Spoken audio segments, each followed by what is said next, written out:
Tony Kinnett. Tony Kinnett. Tony Kinnett. Tony Kinnett. Tony Kinnett. Tony Kinnett. Tony Kinnett. Host of the Tony Kinnett Cast. Let's get down to business. You're listening to the Tony Kinnett Cast on 93 WYBC. Here on the Daily Signal. No, I will not. On the contrary. Are you filming it? So I want you guys to get this. I want them to destroy every element of Hamas they can get their hands on. Well, it looks like that's likely going to be something in the near future. You are listening to, again, now that it has been confirmed, Marco Rubio, senator from Florida, is indeed Trump's pick for the Secretary of State. Welcome to the Tony Kinnett Cast, gang. I hope you've gotten all of the rest that you need, whether you're listening to us over on our radio stations or possibly over on the TV networks, the live streams. We're really glad that you're here because it is not particularly a super duper good day to be in the legacy media. CNN is firing a bunch of staff at the moment because of horribly low ratings. MSNBC is currently for sale by its owner Comcast, which is wild. The entire network, MSNBC, founded in part by Bill Gates, is now just a complete and utter failure. And I mean that in the business sense. I don't actually mean in the journalistic sense. They've been a failure for quite some time. Some of their key shows were receiving less than 65,000 tuning in for their key demos during an hour of broadcasting during prime time. That means that this little show this little teeny tiny live stream radio show and TV show here in, absolutely nowheresville is getting more some evenings during this slot than MSNBC, which is just incredible. It is truly incredible. By the way, hey, MSNBC sponsors, you want to sponsor and put some commercials on a show that actually gets some views? Call us up. So on the other hand, you have The View and the poor morning masses over there on The View. And when Whoopi Goldberg isn't telling everyone how she's going to stop sleeping with people as part of her strike against men, which is really funny for its own reasons, you have The View desperately ABC News has decided that The View desperately needs to find actual conservative voices because they're sick of being the punchline of every single Republican candidate running for office. So any of you out there, you want to hop on a show with a bunch of angry, screaming cats? Well, veterinarian school no longer required. You, too, can hop on with the ladies of The View. In actual grown-up adult big boy news, Trump is moving right along through some of the nominations, and I tell you guys, we're really getting into a position, at least as far as the country is concerned, in which these just nominations, the people that Trump is picking, are probably some of the most crucial, the biggest stars, you might say, for some time. And some of these particular stars, you basically have individuals like RFK Jr., who has been nominated to head the Health and Human Services Department. Now, this has a lot of people just losing their ever-loving minds because RFK Jr. is kind of a crunchy mom, and there are some things that he believes about human health that are pretty important, and that food is overprocessed, and that we need to return to a nationwide regimen that focuses on good diet and exercise. He also believes a couple of kooky things because when you get out there in conspiracy world, some things are true and some things are just absolutely the ding dang dong not. Now, RFK Jr., however, it kind of spurs an interesting conversation here. This is from John Gabriel. He's a pundit from down in Arizona. Makes an excellent point. Since DC insiders hate the idea of Robert F. Kennedy Jr. running the bloated, inefficient Health and Human Services Department, they should severely cut its budget. That would really stick it to Donald Trump. And then he says, in fact, Congress can prevent Kennedy from doing any damage by removing the HHS's $130.7 billion discretionary budget and handing any necessary functions to the states and do it for the children. And he makes a really good point. He does. The really great point in this particular instance is that if you don't want Donald Trump to have the people that he's appointing to office that weren't elected, that are appointed and then confirmed by the Senate, If you don't really want those people to have lots of power, you don't need to give a lot of power to federal agencies. I know, it's amazing. You don't get to have this both ways. Because right now in the United States, what you have is a sort of constitutional monarchical bureaucracy in which we elect the president of the United States, and then the president basically just appoints whomever he or she wants to basically run the country. And you get into some very dangerous stuff, as we learned during the Obama administration and the Biden administration. Now, some of the picks are, in this particular instance, are pretty great that Trump has put forward so far. I think that Tulsi Gabbard, as Director of National Intelligence, which is basically the coordinator between the CIA, the FBI, and the NSA, I think that's a very good pick because she is skeptical of basically how U.S. intelligence apparatuses have been used over the last couple of decades, especially. I'm not necessarily sure what I'm expecting from her Senate hearing. All of these big picks have to go through Senate hearings. And so you're going to see some pretty interesting stuff. Doug Collins for Veterans Affairs Secretary, really good call there. Todd Blanche, one of Trump's counsel, to be the Assistant Attorney General. That's a pretty interesting pick. I think a really good one. The one that everyone's talking about is Congressman Matt Gaetz from Florida, who has now resigned from the House. The reason he's interesting is because he's quite the firebrand. Also, he was investigated by the House Ethics Committee for possibly some kind of sexual misconduct. There was a lady that came forward and said that Gaetz had sex with her when she was 17. This is what ABC News is reporting. It should also be pointed out, by the way, that the DOJ spent years investigating Matt Gaetz, including the obstruction and sexual allegations, and then notified Gaetz that no charges would be filed sometime last year. So those things all in the mix. It's a very controversial pick. And it's a very controversial pick because Matt Gaetz is a very controversial guy in Congress. He's kind of a showboatist. And for him to actually come forward and be Trump's pick, I don't normally make these kind of excuses. In fact, normally, by the standard, I'm pretty critical when it comes to the idea that every single thing that the Trump administration does or the Trump campaign does is super 3D level chess and all kinds of things. I'm going to make a bit of a prediction because there are a lot of Republicans who are unhappy with Gaetz as Trump's nomination to Attorney General, which, for the record, I think Gaetz would probably make a pretty fine Attorney General, considering that he hates the weaponization of the DOJ and would probably be somewhat like the Republican Eric Holder, which would probably result in Congress reining in the power of the Attorney General, which, probably a good thing for the country. I think that this is a play. Now, could I be wrong? Absolutely. I usually do not try to board the conspiracy theory train on this is actually some kind of a diversion strategy. In this particular case, I'm going to argue it's feasible, and here's why. The Attorney General position is the one position that Donald Trump is going to have the hardest time getting his pick through the Senate, no matter who he chooses. Anybody that Trump chooses, because, again, remember that under Merrick Garland, Trump was prosecuted politically through Biden's entire presidency and defended the political prosecution of Trump through Biden's entire administration.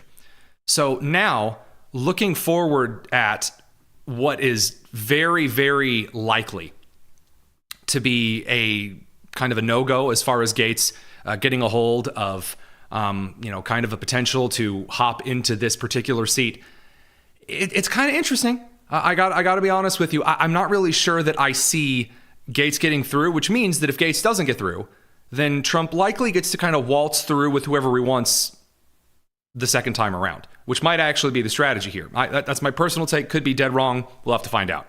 The Senate Majority Leader was chosen, and they picked John Thune of South Dakota. This upset a lot of more of the populist and traditional conservatives who wanted Rick Scott. I will say this for John Thune, that Thune came right out of the woodwork and said that accomplishing Trump's agenda was his primary concern, up to and including even actually being in favor of, and I really can't believe this, being in favor of recess appointments, which means that if Trump can't get his people through the Senate confirmation hearings, Thune might actually send the Senate into recess and let Trump appoint them in via that loophole. This is Thune explaining this over on Fox News. President Biden. I got the wrong clip loaded and ready to go. That's how they get you, boys and girls, I'm telling you. So you've said that you would do recess appointments if it came to that. What's the threshold for getting to that point for recess appointments? Well, what I said is, Brett, and I think this is that all options are on the table, including recess appointments. Hopefully it doesn't get to that, but we'll find out fairly quickly whether the Democrats want to play ball or not. And I think part of it is getting these folks. We'll start having confirmation hearings as soon as the new Senate is sworn in January. President takes the oath of office January 20th. By the time he takes the oath of office, hopefully a lot of those nominees will be through their confirmation hearings and will be ready to act on them on the Senate floor. So again, what you're seeing here in this particular instance is Thune basically coming ready to play. And that creates a very interesting set of circumstances for the Trump administration moving in its first 100 days. And to talk a little bit about what's to be done between now and then, we're going to head over to a live call from Senator Ted Cruz, and we're going to see what it is that he might have to bring to this particular equation. This is the Tony Kinnett Cast here on the Daily Signal, nationally syndicated and first on 93 WIBC. It's a boy.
This is the Tony Kinnett Cast on 93 WIBC. Welcome back to the Tony Kinnett Cast here on the Daily Signal, nationally syndicated. We're on line with an athletic champion. The man has not only conquered the basketball court, but has also conquered the NFL field down in Texas as well. We're talking, of course, about Senator Ted Cruz. Senator, thanks for joining us today. Tony, great to be with you, and I want to thank you for that. In my 53 years of life, no one on planet Earth has ever called me an athletic champion, so I'll take that with great joy. So let's talk about great joy for a second here, and I don't mean the kind that cometh in the morning. I'm more talking about what a lot of Republicans are seeing in the Senate and the House throughout the country, kind of an unexpected level of unity in preparing for Trump's first 100 days in office. Just to start off, kind of a basic idea, what is it like, the atmosphere right now in the Senate? All the Monday morning quarterbacks are talking about leadership struggles and all this other things. What are you seeing on the ground in D.C.? There is enormous excitement right now. The election results were overwhelming.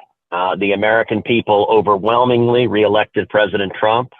You look at the 7 swing states, he won all 7 of the swing states. It was decisive. He won the popular vote. It was a powerful verdict by the American people. If you look at the Senate, right now it appears Republicans have won 53 seats in the Senate, giving us a decisive majority in the Senate and also giving Republicans a majority in the House. And I think the reason is straightforward. Number one, the Biden-Harris policy agenda was a disaster and people wanted to change the path we're on. But number two, the American people voted and gave the president and the Republican Congress a compelling mandate to deliver on our promises. Number one, to secure the border. We will secure the border. Number two, to get the economy moving, to create jobs and to turn around the inflation that Joe Biden and the Democrats have unleashed on the American people. And number three, to enhance our national security. The world is a dangerous place. And with the weakness of Joe Biden as a commander-in-chief, it's gotten more dangerous. I think the American people are ready to turn that around. Yeah, I don't blame them just a bit. So let's talk a little bit about the kind of the national security apparatus down by the border. Obviously, your Governor Greg Abbott, made huge strides against the federal government, specifically against Attorney General Merrick Garland, who decided that Texas was in the wrong for, I know this is going to sound terrible, enforcing existing federal law regarding protection of the southern border. And there was this big struggle for just a little while. I know Indiana and several other states sent National Guard troops down to assist with your operations down there, Lone Star. But now we're looking at Trump's pick with Matt Gaetz heading toward the Attorney General slot. What are you seeing as, first of all, do you think Matt's going to get confirmed? And then if he is confirmed, what do you expect regarding the federal government and enforcing federal border law and its relationship to the states? Well, I will say under Joe Biden, we've seen the Department of Justice and the entire federal government weaponized. Yes, sir. And it has been weaponized as to go after Biden's political opponents.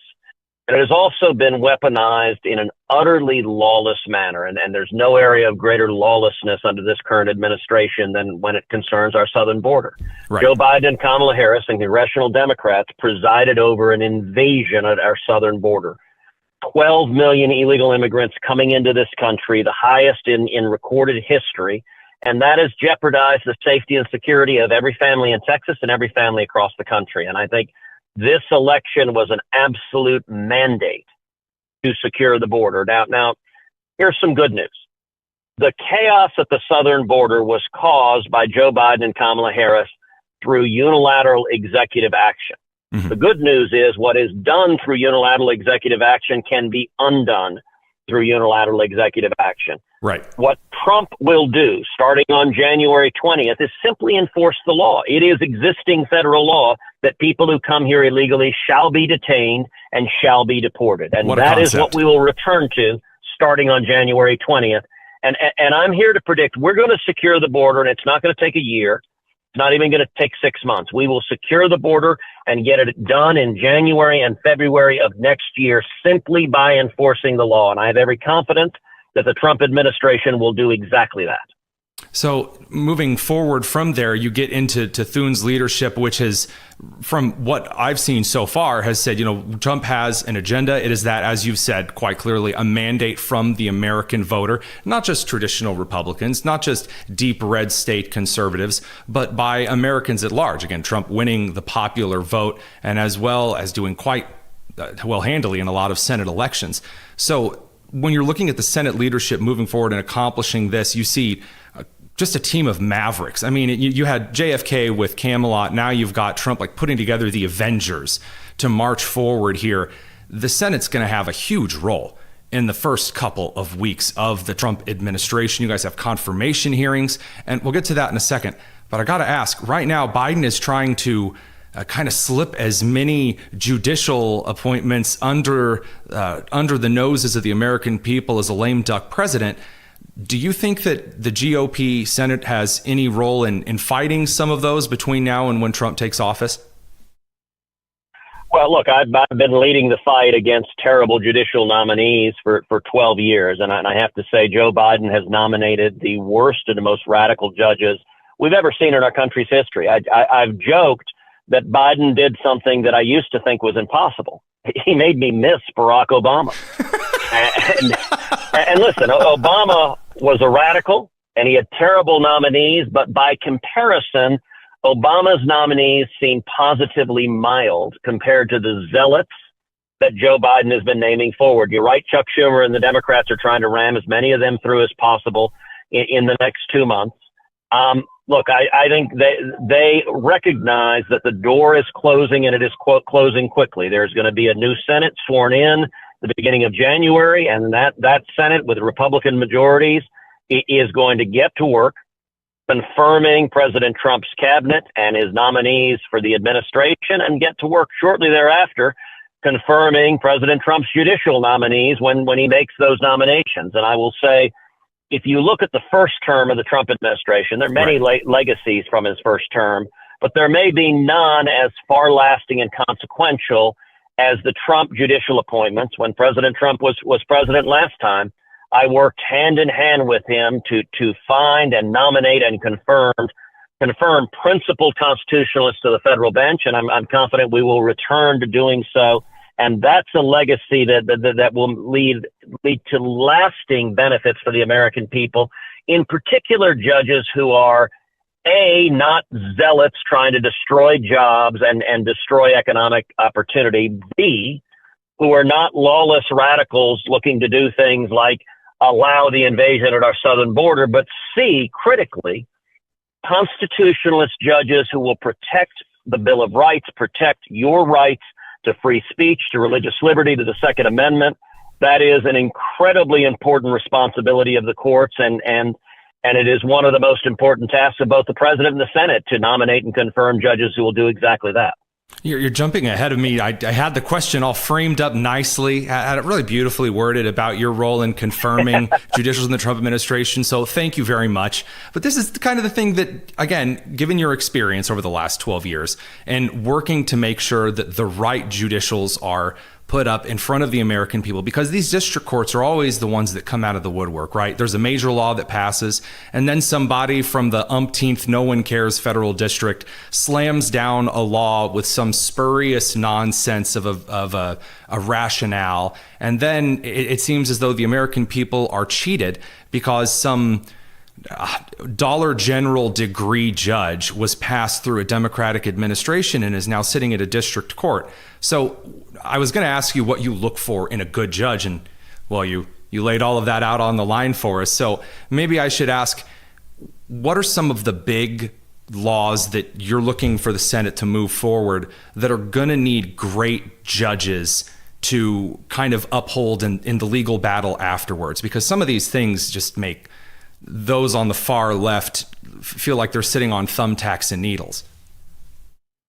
Well, look, the biggest legislative battle we're going to have that is going to start immediately is focusing on extending the tax cuts that are expiring, and with that, using that bill to, number one, provide resources and policy tools to help secure the border, but number two, to repeal and rein in job-killing regulations that are hurting job creation. My number one priority is jobs, jobs, jobs. And I think the American people gave us a mandate. They don't want the federal government in the business of killing jobs, of destroying small businesses, of driving up prices. And I'll tell you, a huge part of jobs is energy. And I have every confidence that President Trump, working hand in hand with the Republican Congress, is going to work again to reestablish American energy dominance. America is the world's leading superpower on oil and gas. We should not be relying on hostile dictators who hate us to provide energy, but rather we should use energy as power, and we should use energy to drive down costs for American consumers, and we're going to do exactly that. Last question, Senator Cruz here. Is it true, there have been several rumors circulating, but I just want to get this cut off right at the source. Is it true there was a throw pillow in your house with the words stitched, "Drill, baby, drill" on it? There's not, but I wish I had one. I would love to have a pillow like that. It sounds terrific, although to be honest, if I tried to put it in our house, I'm pretty sure Heidi would veto it. I do not have pillow purchasing authority in our house. All right. Thank you very much, Senator Ted Cruz. Congrats on the re-election, and thank you very much for stopping by. I appreciate it. Take care. We'll be back in just a second. This is the Tony Kinnett Cast here on the Daily Signal, nationally syndicated and first on 93 WIBC. 100.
Awful tweets,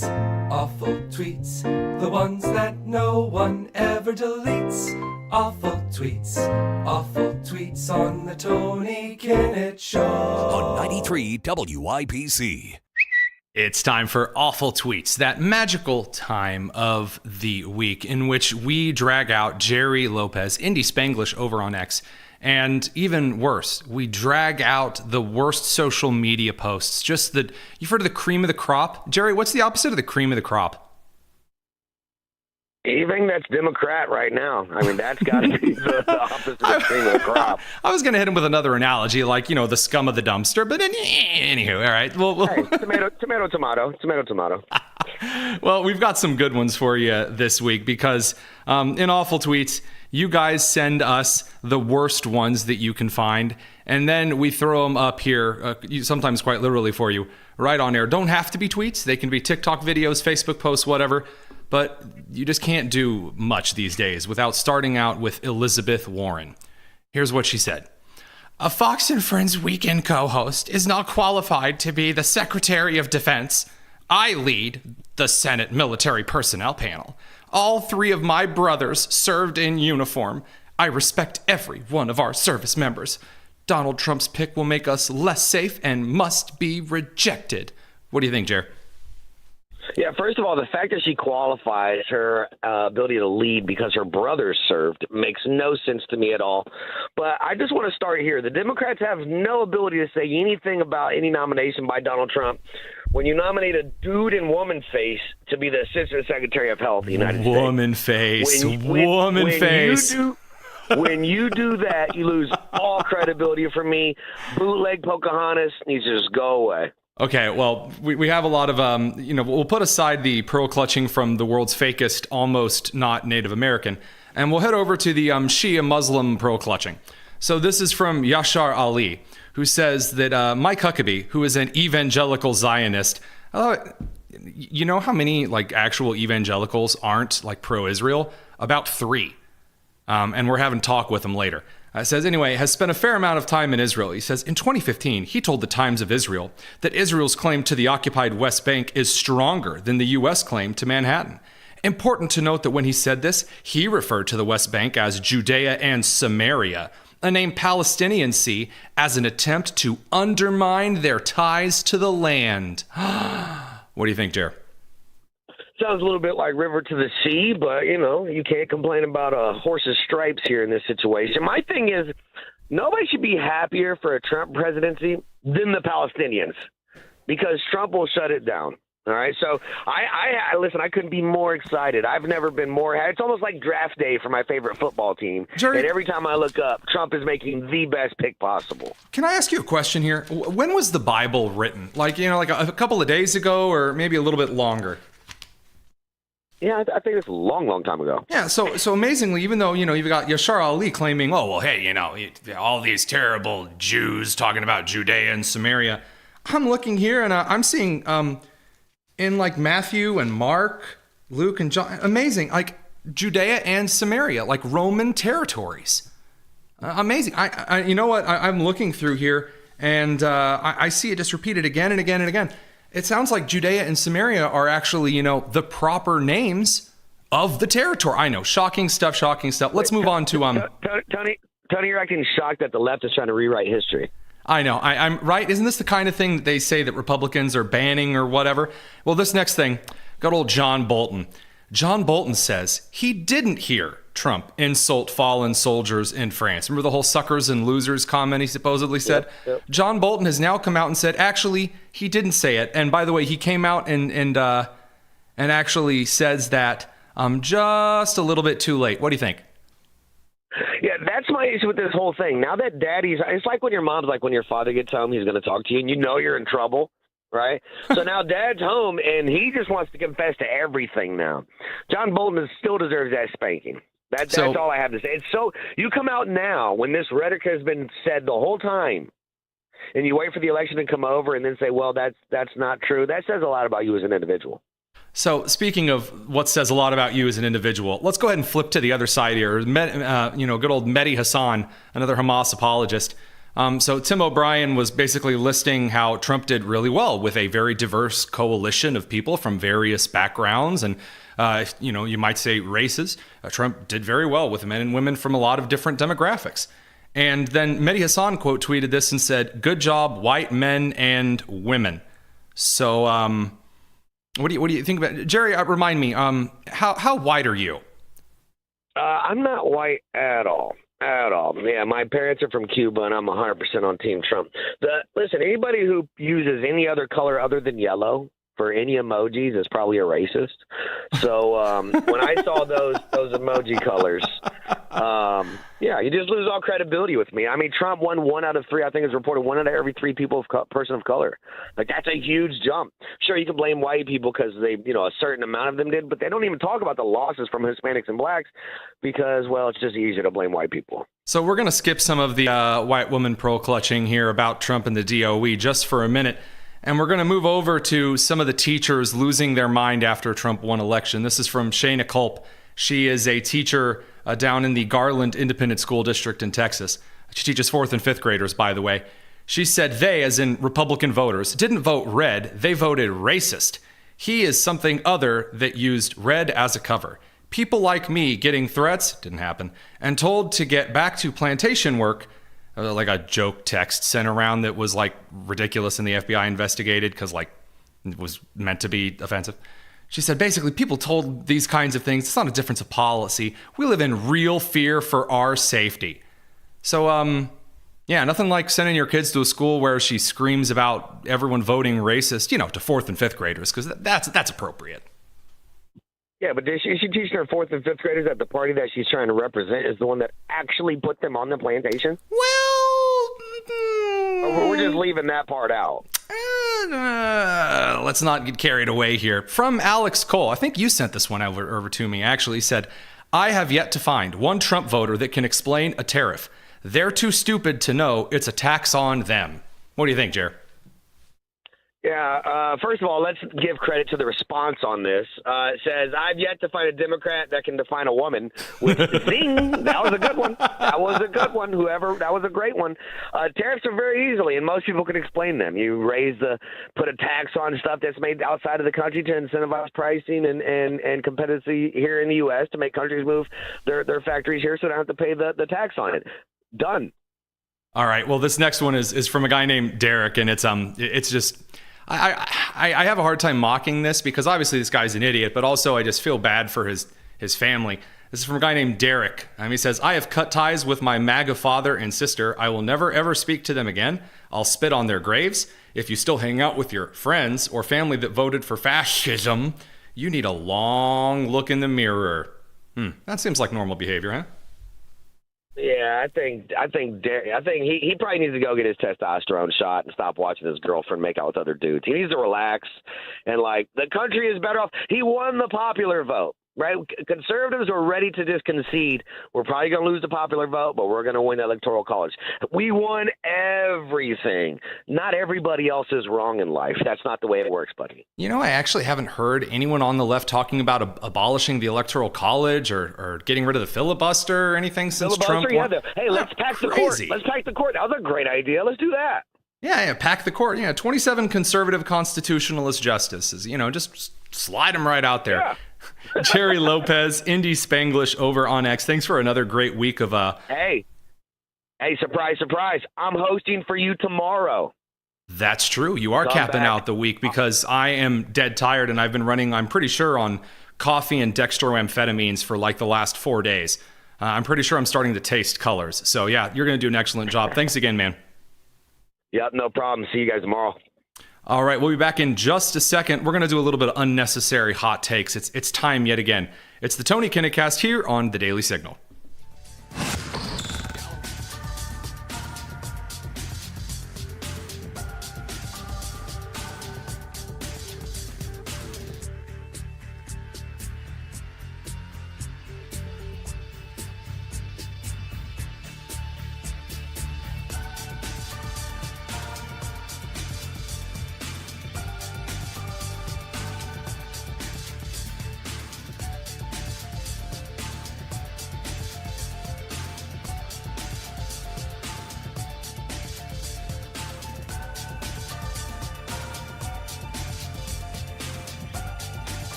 You're listening to the Tony Kinnett Cast on 93 WIBC. I like the if I ever lose my faith in you for for the unnecessary hot takes. Allison, I've got a bone to pick with the world at large. I do. And this particular bone to pick, it may not perhaps be the most unnecessary thing that I've ever come up with, but after looking at how national politics has settled, like after the last week, I'm ready to come clean out there. So have you ever gotten out like the corporate friendly voice, like to like be super polite and respectful in dealing with people? Oh yes, I also refer to it as my customer service voice. Your customer service voice. Yes. Well, I have kind of a theory in that if you get really, really good at the customer service voice so that it is no longer identifiable as a fake voice, then you go into politics. And it really bothers me. Now, look, I have no problem with individuals who do genuinely try to treat their opponents and work across the aisle as people. But I have a very significant issue with, and by the way, those who I'm talking about are like 1% of politicians. 99% who engage, especially in the argument that what their opponent believes in and what they do is going to destroy the country, and they call them threats and oh, it's the grave danger of all time, oh, it's going to be super terrible. And then they get to Congress or they get to the presidency, and then all of a sudden it's like, hey, let's reach across the aisle and work it out, all this other stuff. Here's what I'm talking about, Allison. This is Joe Biden sitting with Donald Trump, and they're just kicking back and laughing and grinning and just hanging out at the White House, big roaring fire. It's all kinds of nice. Here it is. Well, Mr. President-elect and former President, thank you. Donald. Just shaking hands. Thank you. Good times. Looking forward to having like we said, smooth transition. Oh, so nice. And make sure you're accommodated, what you need. Bunch of pictures of him and Jill, his wife, and Trump, big old smiles on their faces. Oh, so great, yeah. And just a couple of weeks ago, this was Biden calling Trump an existential danger to the Constitution and the democracy and the Republic of the United States. Donald Trump, I think, is, I said from the beginning when I ran in 2020, that he's a real danger to the country, to our democracy. Okay, you cannot have it both ways. I'm sorry, I can't. This is insane. I mean, am I loco, Allison? I mean, is it unreasonable to say just be the same person all the time? It's literal high school. It's like talking bad behind your friend's back, but then to their face, you're like, oh no, you're invited to the party. Bothersome to the nth degree. And by the way, it does get worse because someone actually called him on the carpet on this, and the dude just glided past it like he's wearing like socks on a waxed floor. President Trump still a threat to democracy. I'm going to see him on Wednesday. For those of you who couldn't hear the very small voices that were speaking there, calling out to Biden, hey, you still think Trump's a threat to the democracy? Oh, I'm going to see him on Wednesday. Wait, hold up. I don't think that it works just like that. And by the way, I really have this problem at the State House level. I really do. And I had this question the other day. This is what spurned this entire little segment here. Because normally I gripe about extra useless things like gift cards or mac and cheese or something whenever the segment comes up. This one really gets under my skin because, and I want to make this entirely clear, I have been asked, because I come from the same part of the state, let's say, as Jennifer McCormick, who was the Democrat candidate for governor of Indiana. Both have the same home county. Both of us are from that same area. I don't know if she lives over there still. Don't care. But if I did come in contact with her, would I be like super friendly and nice as though, oh, well, we're just reaching across the aisle. We may come from different sides. No, because she called me and individuals like me a lot of very gross things. And concurrently, because of what she believes and how she's framed it and how she treats others, I have also called her very unfriendly things. And so I'm not going to lie to her if I see her and suddenly be like, oh, hello, I know we are on opposite sides of the aisle, but we can function this way in a democracy. I hate it. It's not real. Because then I'm lying to the constituents, or I'm lying to the viewers of the show. And by the way, there are people on the left that I'm friendly with, but I'm very honest about how I'm friendly with them from the outset. I don't understand why we have to paint it as though like we all know we're lying to our listeners, we all know we're lying to the constituents. So we're going to get out in front of the cameras and we're going to, duke it out. And then, you come back and you see a photo and it's Matt Gaetz and AOC sitting there chilling in Congress, like chatting with each other. Like, oh, hold on a second, though. You guys were just calling each other like super commie bartender idiot lady, and then she was calling you super Nazi fascist whatever. Like, which one's real? You know what I'm saying? It's kind of like wrestling. I mean, like behind the scenes, they're actually like friends, but on stage, they're trash talking each other. I think that's what it's about. I think it's all fake. I mean, there is an element, and again, I want to make a point that nationally, I should say. Right. So for example, Cenk Uygur, huge progressive leftist, and I don't really think very highly of him, but I did once ask him for some advice because I debated this younger progressive named David Pakman on C-SPAN. So I met him later, Cenk, at the RNC. And we treated him nicely and we're respectful to him because he is a political commentator, and he was nice to us. And I chatted with him for a few minutes, and it was cordial. And really, since that conversation, I've never really called him a lot of things that a lot of my colleagues call him because we've had some nice conversation. Now, if he gets out there and starts saying a bunch of gross things, that'll deteriorate. But there's no point in this in which I say, yeah, we'll lie about it. So we're going to talk a little bit more about some of the swing state stuff up next. So those of you that are listening on the radio, you're going to have to head over to the live stream at the Daily Signal. We're going to be back in just a second for an extended episode of the Tony Kinnett Cast here on the Daily Signal. Be right back. Those who don't.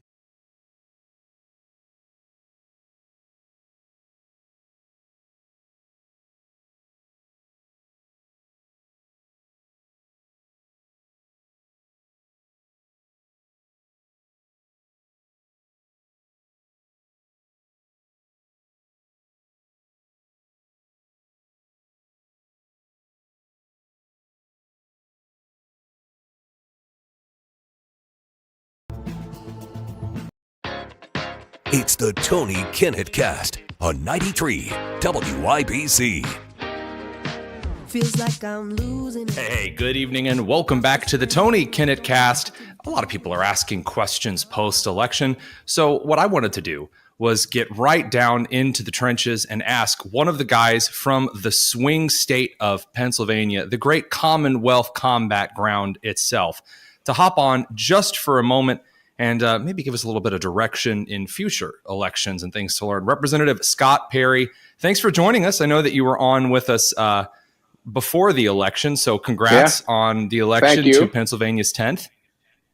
Yeah, tough race. A lot of money spent in the district that I'm honored to represent. I didn't realize it at the time, but I was told by a guy on our team who does a lot of media work, also did media work with the president, that nearly 25% of all political advertising dollars this cycle were spent in Pennsylvania. And so it just made it, it was overwhelming, and it was overwhelmingly expensive. That's incredible. I mean, and by the way, some of these races, because I went to speak to a group of students in Wisconsin, and they were living under the constant barrage of political advertisements from everybody and their second cousin. But now that the election is over and we take a look, obviously your race was pretty close. I'd say, 49 to 50, you versus Janelle Stinson. Stilson, excuse me. That's goodness gracious. That is quite a close race. And I know that you were giving it your all. We were following your campaign pretty closely. The 10th is, again, quite a place to duke it out. Right. And, look, at the end of all this, all you can do is do your best and pray to the good Lord. It's out of your hands. But we just never are going to have more money than George Soros, the Walton family of Walmart, some of the West Coast leftists.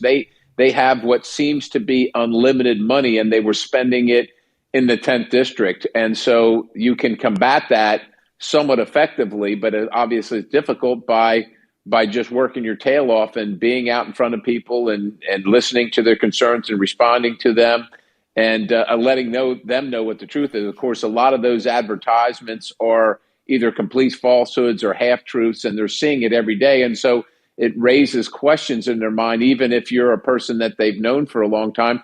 They come up with questions, and you've got to work on that. So it doesn't mean it's easy, but it is doable.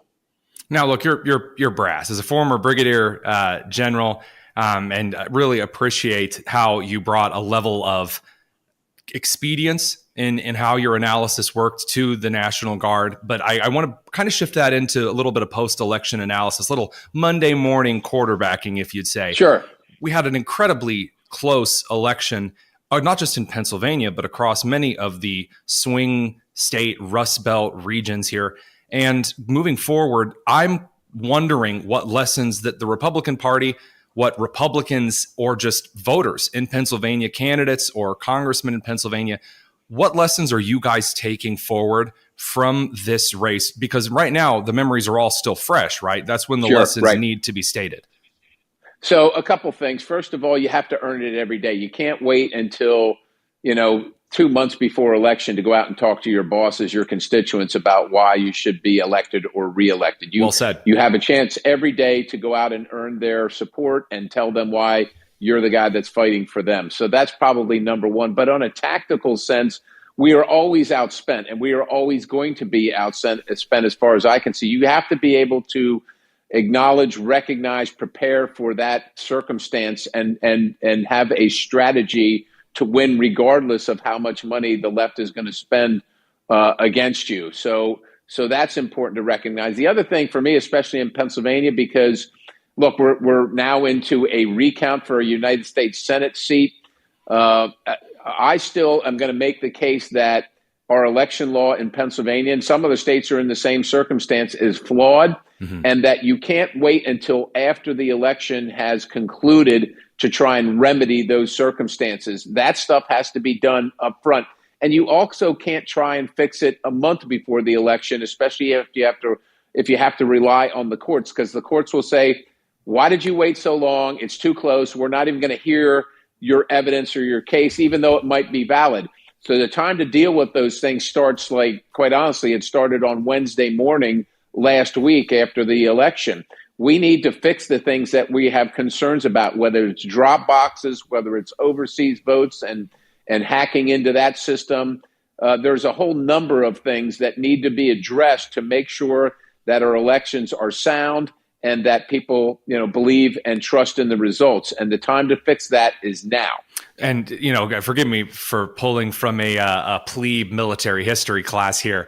But I think that's a Sun Tzu principle, right? The battle needs to be won before it's ever fought. And by the way, not a battle on behalf of Republicans or a battle on behalf of Democrats, but a battle on behalf of the sovereign American citizen, the voter, whose vote should count with the weight of an honest American election full of integrity and transparency. And so you're right. Now is the time to make sure that those elections are shored up. You guys have seen an incredible ground game. And you talked a little bit earlier about not taking a day off. I mean, my producer, Lou Scataglia, is from PA. He's from the near the Allegheny region. And he told me about just the number of people that were volunteering and kind of taking it to the streets, door knocking, basically in a measure that we haven't seen since the Newt Gingrich days. Are you enthusiastic for maybe kind of a revival in Republican or conservative populist, whatever you want to say, ground operations? What are you thinking? Well, I sure am. And I've been a guy, my first race ever was for my local committee, and it's an unpaid position. It was contested. I didn't expect it to be contested, but I didn't have any money. But here's what I could do. I could go out on the street and go house to house and talk to voters. And that's a really effective way to earn votes, but it's time consuming. It's resource intensive, obviously, but it works. And I think what we've seen over the course of time, especially on the left, Democrats are less interested now in bringing you to their position via voter contact or advertisement or whatever. They're more interested in collecting and counting the ballots. They just want to collect the ballots. I don't like that system. I prefer to go out and convince people, but that's not the system we currently have as it's been designed by many of these election laws. And Republicans can say, we don't do that. We don't like that. That's not the right way. They can say that all they want to, but this is the battlefield we have, right? I mean, Lee didn't want to run into Grant's army in Gettysburg, a little town that I used to represent. Right. But that's where they ran into him, and that's where they had to fight. I didn't make this battlefield, but this is the battlefield I have to fight on, and there are certain principles that you have to be willing to acknowledge, even if you don't like them. It's just a reality, and so the Republican Party has to get into the current operation and strategically and tactically and fight this battle the way it needs to be fought. And if a certain amount of that is collecting the ballots, just assuming that if they're a Republican voter, that they're more likely to vote Republican, then that's part of a winning strategy for, strategy for success. And we need to focus on that because, I know a guy who on an election night lost by 1 vote and the next morning in the recount won by 1 vote. And so for people that tell me, yeah, votes don't matter, my vote won't count or whatever, they're wrong. Every single vote is precious. Every ballot is precious. And that's how we have to approach it. I got to say, your historical example of Gettysburg is far grander than the example that popped into my head. I was having a kind of a business conversation with a very famous YouTuber, Julian Smith, and he was giving me advice on creating videos and about basically just being a better speaker and broadcaster. And I said, when he suggested some things about how to make, your thumbnails, how do you frame the video, he said, this is what you should be doing. And I said, I don't know, it kind of sounds a little skeezy. I don't really like seeing other people do this. And he stopped me and said, when you play Monopoly, are there rules that you don't like? Well, yeah, I'm not exactly a fan of some of the rules in Monopoly. Right. And he says, but do you play to win? And if you play to win, do you use the rules that are available to you in the game? And I think that that's a great way to frame the election. Again, not as grand as actual historical examples of fighting on the battlefield you have, not the battlefield that you dream of, but there really is an optimism that I've seen among Lafferty and Trump's leadership in the RNC, among House leadership and Senate leadership now. There's an interesting coalition that's in form here. So the last question I want to ask you, sure. First 100 days are going to be unlike anything we've seen in decades. JFK had Camelot. It's like Trump's kind of assembling the Avengers here. Right. What do you think we see in like the first week, much less the first 100 days? I just want to see what you're expecting. You're the guy walking back into the House. Right. Well, I think what we're going to have to do, first of all, we have to deal with the year's funding that we're currently in, and we haven't dealt with that. And I'd like to see if we could get that out of the way before the end of the year, before the inauguration, so that on that first 100 days, we're really focused. So you want to set the table before we even sit down to dinner? Well, what I want to do is finish up the business of this session before we get to the next session. That seems reasonable. I'm going to put it that way. But it's like you're doing your job. Wow. Yeah, right. That, start out with a clean slate so that you can get to work. Obviously, the Trump appointments and the Senate is going to be an issue in their calendar. But within that, I think we have to plan on this process, and this is in the weeds a little bit, called reconciliation. Mm-hmm. But the deal with reconciliation in the Senate is it only requires 51 votes to pass it. And of course, we won't be able to rely on the Democrats over there. We can do a lot. But what concerns me is we'll get mired in, we've got to get everything in this package. And I don't think that's the right way to look at it. I think we pick a few things that are really important to the American people that will make an impact and get an early win on, say, like the border, on energy, and on tax policy. Let's say we pick the no tax on tips for the tax policy, and we pay for that. We deal with energy at the same time. We open up more resources, so we drive the cost of energy down, helping the economy. And then we work on something for the border, whether it's making sure that that people are sent back home where they came here illegally, or we do wall funding or something like that. Something that not only symbolizes but shows the American people that we're serious and we want to help the president realize and complete his agenda, just like the American people do, so that you can get that momentum and keep the American people involved in the conversation. That's going to be very important, because I will tell you, there are folks in Washington, D.C., this place does not want to change, and they don't care if Donald Trump came to town or not. They're not interested in changing, and any opportunity you give them to slide off helping with that agenda, that's what they're going to do. And the remedy to that is keeping the American people engaged in this conversation, in this discussion, and having them weigh in. I will tell you this, I didn't realize it, but apparently there's nothing that United States senators don't like more than hearing from their constituents' opinions. I just heard that yesterday, because they were getting so many calls about this leadership race, and they wanted this nightmare to be over. Well, from my standpoint, I want that dream to continue, which is the dream of the American people's voices being heard in Washington, D.C., and driving what's good for them, as opposed to Washington, D.C., telling us what's good for us from Washington. I think that's the reason that we're having this revival right now. America's sick of hearing from Washington, D.C., and they want Washington, D.C. to hear from them. Don't get me wrong. I'm as a cadet it was no secret that, one of the best ways to move forward in life was to polish the general's stars. So if you would, kind of put this aside as I swear this isn't meant to be flattery. I have seen so much coverage from even some of the right-leaning, I say leaning with quotes around it, outlets who have criticized the Freedom Caucus in being kind of rough around the edges and inarticulate and without kind of a clear vision forward for not only how to reach voters, but how to govern afterward. And if I may say so, your answer in the last couple of minutes was one of the most articulate and to the point examples of moving forward in governance for the House and the Senate that I've seen in a very long time. And it actually reminds me of how, honestly, your Senator Fetterman talks about Israel, of all things. There is a couple of moments where good governance does come shining through. I'm excited to see that in the Freedom Caucus as well. Just to kind of a note that brought forward and through. I would love to chat with you for ages on end, and we'll have to bring you back on very soon because I didn't even get to talk to you about the border and how you use that in your congressional race. I mean, Dauphin and York County and discussing immigration. What's the third county you represent? Dauphin, York, and Cumberland County. A bit of Cumberland. That's right.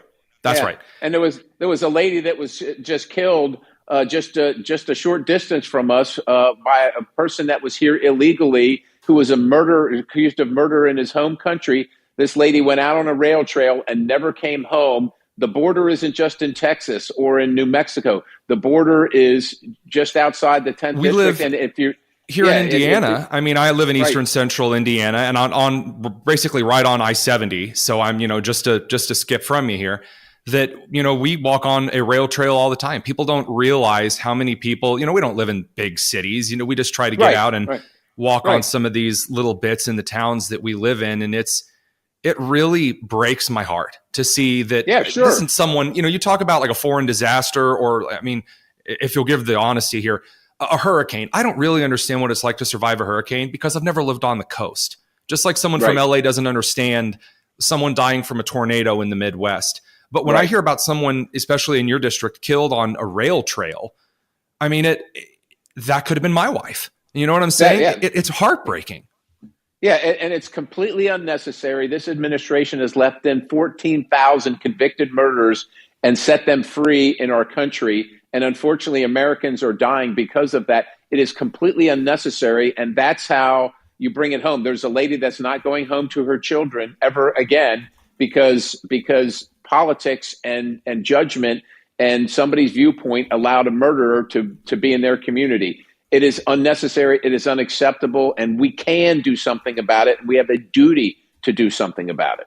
I really appreciate your saying that. Representative Scott Perry from the 10th back again. It's going to be good to see what you guys close up this session with, obviously making sure the rest of the budget is spent appropriately. Right. And looking forward to bringing you back as we get closer to that 100 days, because I got to tell you, I want to see the to-do list of a brigadier general with a purpose and a plan. So thank you very much again.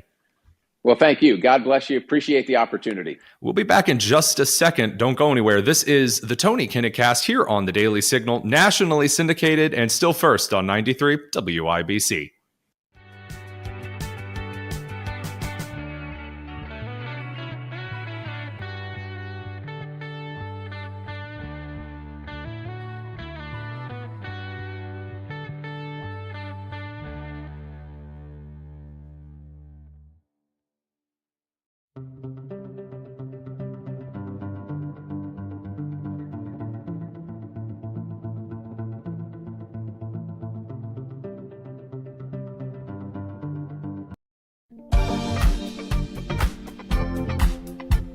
It's the Tony Kinnett Cast on 93 WIBC. There's one piece of news that I'm really excited about, more than probably any of the either the conversation about the judicial, conversation about Trump's nominations for the cabinet appointments, even more than the election itself. When it comes to this kind of stuff, obviously, you get into a lot of political discourse, and not a lot of us have been sleeping too well as of late because news is just happening so fast. There is one thing that has captivated my attention and has made me a very, very happy pundit. And this is that all of the employees in the Office for Diversity, Equity, and Inclusion, the ODEI, a very unconstitutional, civil rights violating federal agency, they are now threatening to quit if Pete Hegseth is confirmed as the Secretary of Defense. Well, first of all, LOL.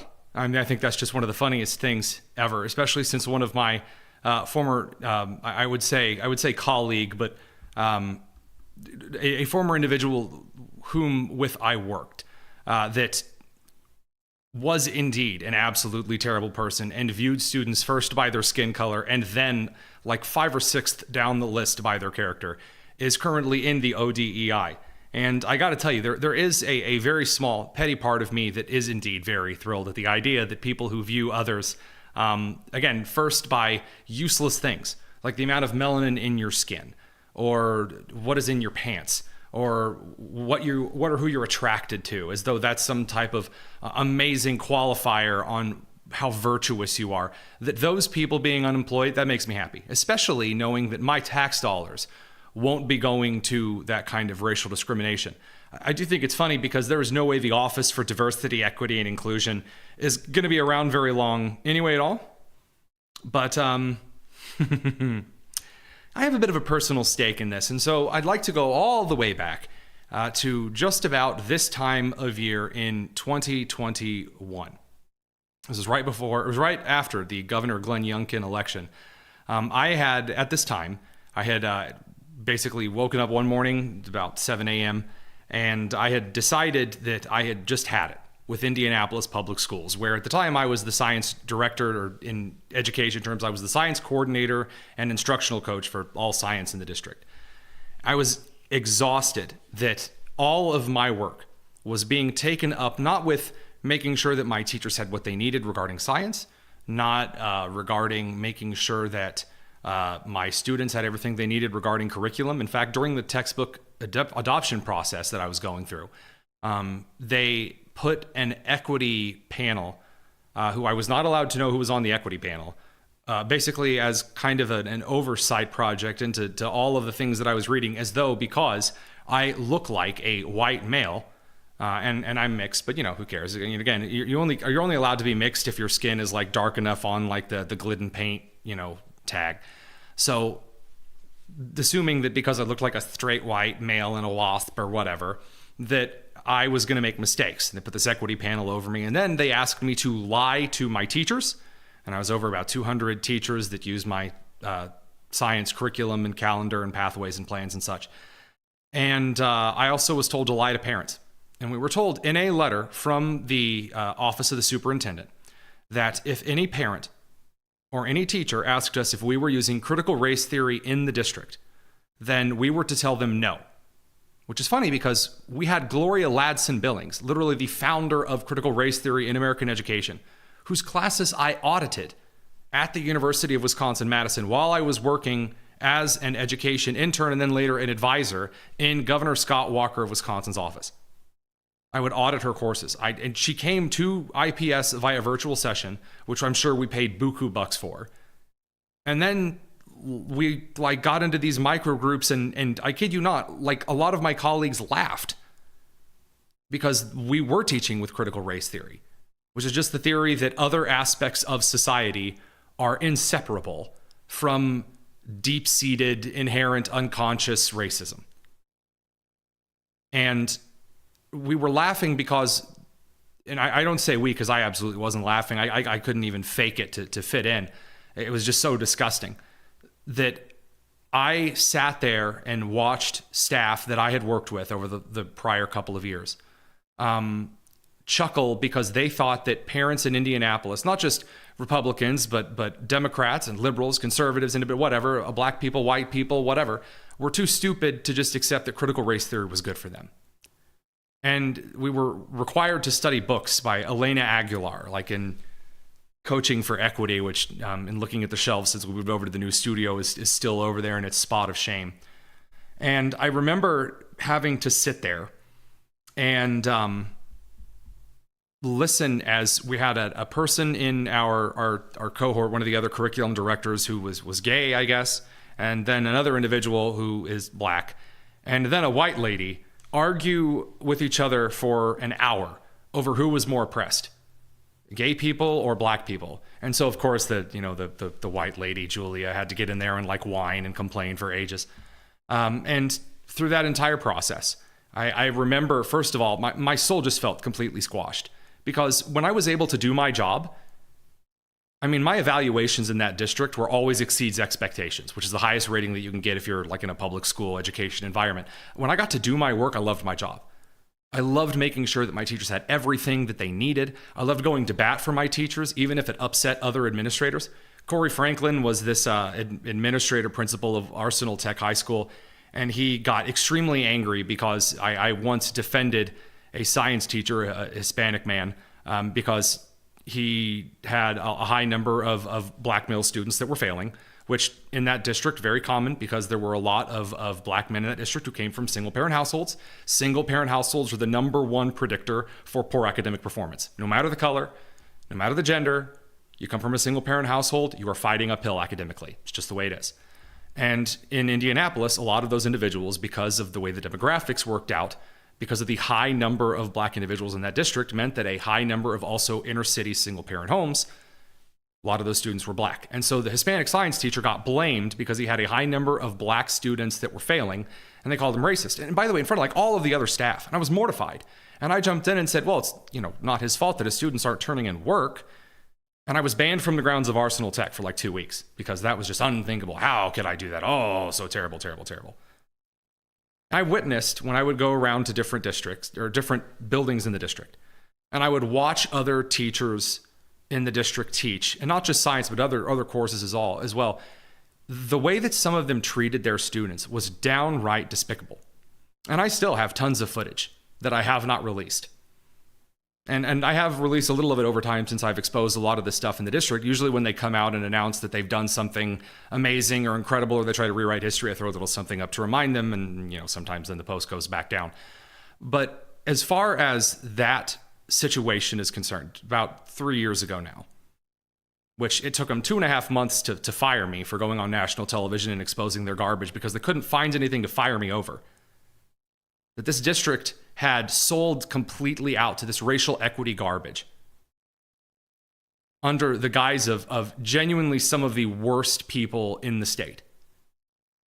And then to fight almost what felt like tooth and nail over the next couple of years, just debunking all of this racialist pseudoscientific nonsense. And on every single point, not just on the left side of the aisle, but on the right side of the aisle as well. Again, pushing the Dr. Martin Luther King Jr.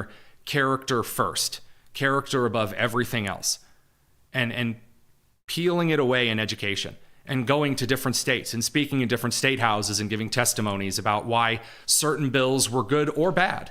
In fact, here in my home state of Indiana, I actually spoke against one of the bills which was going to strip critical race theory from the curriculum because it wasn't written well enough. But arguing that we needed to make sure that our students' civil rights were protected, because it's a federal program and the Civil Rights Act is extremely important. And the different titles under the Civil Rights Act kind of matter. And so after years of struggle and watching Americans universally throw away the Barack Obama era racial division in this country, and now to see basically this entire office wing not go into resistance mode, I'm just going to resist and persist, but just threaten to quit. Good. Please let the door hit you on the way out. It really is great, because at this point, if you look at the way that the universities have sided with black supremacist groups, or have sided with pro-Hamas groups, or have sided with certain groups in one university out in California in targeting Asian students. And these universities which had propped up these racially divisive programs. Anderson University here in Indiana that divided their students into, I kid you not, colored students and non-colored students. Oh my gosh. That is now being thrown to the wayside because the effects of it are just gross beyond all measure. To look at a child and tell them that they are doomed to fail in life because of their race, or that they should feel guilty through their entire life because, well, you know, you're white, and so therefore history was just made for you. It is so petty and ridiculous, and the actual kind of petty to believe that. And that it was ruining children to the point where we actually saw in Washington State, in Ohio, in New York, that students were being beaten to death in high schools, on elementary school playgrounds. Students were almost maimed by groups of students who were angry at one particular student because they didn't raise their fist in the Black Lives Matter salute, which is just insane. And that finally the country has started to be pushed to the brink. And so now what you're going to see, by the way, a lot of rural cities are starting to throw this out. Even some inner city schools are starting to get rid of this because, again, Donald Trump has made remarkable strides across the aisle with inner city groups, especially in demographics that have primarily gone to the left. Hispanic voters, black voters. And the last bastions of this insane DEI garbage are in suburban schools, most often in red states, where they've just kind of rebranded it and hid it under the radar. Now, here's the fun thing, though. And this is why I say the DEI is DONE, done. This is the real fun, is that now there's nowhere left for them to run with their garbage, racially divisive nonsense. You see, they've had the upper hand for the last 4 years because they had a garbage puppet old man who was close to death's door the second he took office. A DEI hire who was hired just because of her race and her skin color.